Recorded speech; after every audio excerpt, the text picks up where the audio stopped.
একদিন এক কৃষক ছিল, যার একটি জমি ও মাটির একটি ঘর ছিল। একদিন এক ধনী ব্যক্তি তার জমি কিনতে চাইলে কৃষক প্রথমে রাজি হয়নি। ধনী ব্যক্তি অনেক টাকা দেয়ার প্রস্তাব দিলেন।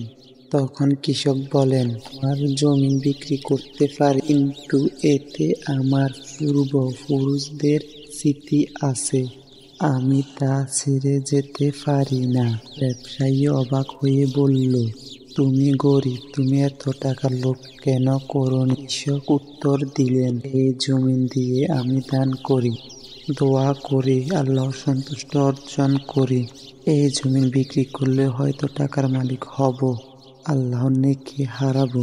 কথা শুনে ব্যবসায়ী অনুতপ্ত হলো এবং বলল, তোমার ঈমান থেকে অনেক কিছু শিখলাম, আমি এবার থেকে আমার সম্পদ দান করব আল্লাহর পথে।